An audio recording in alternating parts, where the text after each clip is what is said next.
1992 में पेप्सी ने फिलीपींस में एक प्रतियोगिता आयोजित की थी जिसमें 5 लोगों की जान चली गई। इस प्रतियोगिता का नाम नंबर फीवर था और इसका विचार बहुत सरल था। हर शाम समाचार चैनल एक जीतने वाला नंबर बताते थे, जैसे कल का जीतने वाला नंबर है 37 और अगर आपके पास उस नंबर वाला पेप्सी बॉटल कैप होता तो आप 1 मिलियन पेसो जीत जाते। 1992 में 1 मिलियन पेसो औसत फिलिपिनो के लिए जीवन बदलने वाली रकम थी, इसलिए यह प्रतियोगिता बहुत लोकप्रिय हो गई। क्या आप अगला करोड़पति बनेंगे? परिवार पेप्सी के बॉटल कैप्स जमा करने लगे और कई लोग डंपस्टर्स में जाकर जीतने वाले कैप्स खोजते थे। पेप्सी के अनुसार देश की आधी जनसंख्या इस प्रतियोगिता में सक्रिय रूप से भाग ले रही थी और इस लोकप्रियता के कारण पेप्सी ने नंबर फीवर को 5 और हफ्तों के लिए बढ़ा दिया।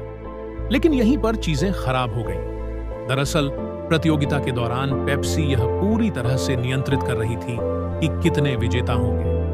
वे एक कंप्यूटर प्रोग्राम का उपयोग करते थे जो 2 विजेता कैप्स को बोतलिंग प्लांट्स में भेजता था। इसका मतलब था कि केवल 2 विजेता हो सकते थे और पेप्सी अपने बजट के भीतर रहती थी।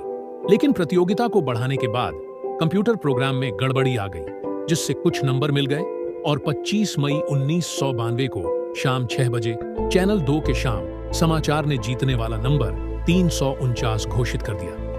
जबकि केवल 2 विजेता होने चाहिए थे, सैकड़ों हजारों फिलिपिनो लोग जश्न मनाने लगे। असल में 349 को पहले से ही एक नॉन विनिंग नंबर के रूप में निर्धारित किया गया था और इस कारण से बोतलिंग प्लांट्स उस नंबर को जितना चाहें उतना प्रिंट कर सकते थे। इसके परिणाम स्वरूप फिलीपींस में 6 लाख से अधिक 339 कैप्स चल रहे थे। 339 इतना सामान्य कैप बन गया था कि कई लोगों के पास एक से अधिक कैप्स थे। उस रात सड़कों पर जश्न था, लोग समृद्ध हो गए थे और अब पैसे की चिंता नहीं करनी थी। सैकड़ों लोग पेप्सी फैक्ट्री में अपने जीतने वाले कैप्स लेकर पहुंचे, जिसे जल्द ही बंद कर दिया गया और पुलिस ने उसे घेर लिया। कंपनी ने जल्दी ही यह महसूस किया कि उन्होंने बड़ी गलती कर दी है। पेप्सी के अधिकारियों ने रात के बीच में एक बैठक की ताकि समाधान निकाला जा सके। अगर वे हर जीतने वाले कैप का सम्मान करते तो उन्हें कई बिलियन डॉलर खर्च करने पड़ते। इसलिए उन्होंने कंप्यूटर पर दोष डालते हुए हर जीतने वाले कैप के लिए 500 पेसो देने का प्रस्ताव रखा। अब 500 पेसो लगभग $8 के बराबर था, यानी यह मूल पुरस्कार का केवल 0.5% था। कुछ लोगों ने इस प्रस्ताव को स्वीकार किया, लेकिन अधिकांश ने इसे नकारा और भी गुस्से में आ गए। वे कंप्यूटर की गलती के बारे में नहीं सोच रहे थे। उनके लिए पेप्सी एक मल्टी बिलियन डॉलर कंपनी थी और उनका मानना था कि कंपनी को पूरा पुरस्कार देना चाहिए। लेकिन पेप्सी नहीं मानी और बड़े पैमाने पर प्रदर्शन और दंगे भड़क उठे, जिनके परिणाम स्वरूप 5 लोग मारे गए और दर्जनों घायल हुए। 349 विजेताओं ने पेप्सी फैक्ट्रियों पर धावा बोल दिया, खिड़कियों में मोलोटोव कॉकटेल फेंके और पेप्सी ट्रकों को बम से उड़ा दिया। अगले 1 साल में गुस्से में भरे लोगों ने एक और संगठित तरीके से पेप्सी के खिलाफ संघर्ष किया। कोएलिशन 349 एक ऐसा समूह था जिसमें विजेताओं ने पेप्सी के खिलाफ कानूनी कदम उठाए। उन्होंने एक स्थानीय धर्मगुरु डेल फिएरो को अपने नेता के रूप में चुना, जिन्होंने 8,349 विजेताओं को इकट्ठा किया और पेप्सी पर $400 मिलियन से अधिक का मुकदमा दायर किया।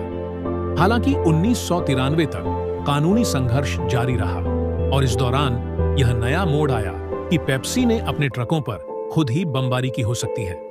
यह दावा एक पुलिस अधिकारी के बयान पर आधारित था, जिसमें कहा गया कि पेप्सी ने अपनी छवि को खराब करने और कोएलिशन 349 को आतंकवादी साबित करने के लिए मर्सनरीज किराए के सैनिक को भेजा था। लेकिन पेप्सी के वकील ने इन आरोपों का खंडन किया और मामला यहीं खत्म हो गया। 1993 में कोर्ट ने 9 पेप्सी अधिकारियों के खिलाफ गिरफ्तारी वारंट जारी किया, जो कोएलिशन 349 के लिए एक बड़ी जीत थी। लेकिन अफसोस की बात है कि यह उनकी केवल एक जीत थी। इसके बाद लगभग सभी सिविल और क्रिमिनल शिकायतों को कोर्ट से खारिज कर दिया गया और 2006 में कोर्ट ने सभी शेष मामलों को बंद कर दिया।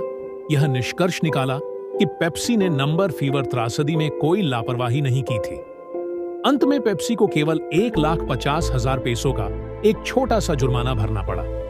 कई फिलिपिनो जो नंबर फीवर के अनुभव से गुजरे हैं, आज भी इससे आहत हैं और कुछ समूहों में पेप्सी का नाम लेना भी नापसंद किया जाता है। हाल ही में पेप्सी से नंबर फीवर त्रासदी पर उनकी प्रतिक्रिया पूछी गई थी और उन्होंने यह बयान जारी किया।